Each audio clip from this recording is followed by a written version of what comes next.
বুরাইদা রাদিয়াল্লাহু তাআলা আনহু বলেন, সামিয়া রাসূলুল্লাহ সাল্লাল্লাহু আলাইহি রাজুলান, একটা লোককে আল্লাহর নবী দোয়া করতে শুনলেন। লোকটা বলল, আল্লাহুম্মা ইন্নী আসআলুকা বিআন্নাকা আনতাল্লাহ লা ইলাহা ইল্লা আনতাল আহাদুস সামাদুল্লাযী লাম ইয়ালিদ ওয়া লাম ইউলাদ ওয়া লাম ইয়াকুল লাহু কুফুয়ান আহাদ। এই দোয়াটা পড়লো, তখন আল্লাহ নবী বলছেন, দা বে ইসমিহিল আজম।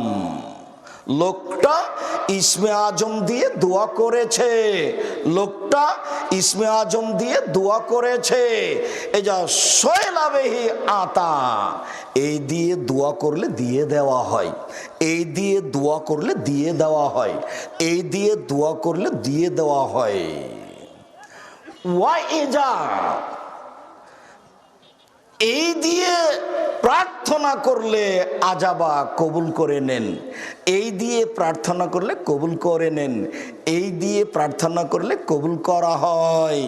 এর নাম ইসমে আজম, এর নাম ইসমে আজম। উমর রাদিয়াল্লাহু তাআলা আনহু বলেন, রাসূল সাল্লাল্লাহু আলাইহি সাল্লাম বলেছেন, আদ-দুআ বাইনাস সামাই ওয়াল আরদি মাওকুফুন। আসমান জমিনের মাঝে দোয়া ঝুলন্ত আছে, লা ইয়াসাদু, উপরে যাবে না। হাত্তা তুসাল্লি আলা নবিকা, যতক্ষণ পর্যন্ত তুমি তোমার নবীর উপরে দুরূদ না পড়ো, দোয়ার উপরে যাবে না, যেতে পারবে না। কেন? দুরূদ পড়া নাই সেজন্য।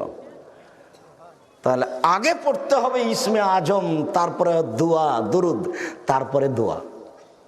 তা আপনি উঠে বললেন, আলহামদুলিল্লাহ রাব্বিল আলামিন, রব্বানা আতিনা ফিদ দুনিয়া হাসানাতাও ওয়া ফিল আখিরাতি হাসানাতাও ওয়া কিনা আযাবান্নার, চিল্লা চিল্লি হই চই। যারা সুন্নাত পড়ছিল তাদের কোথায় সুন্নাত হারিয়ে গেল, কে কি করছে?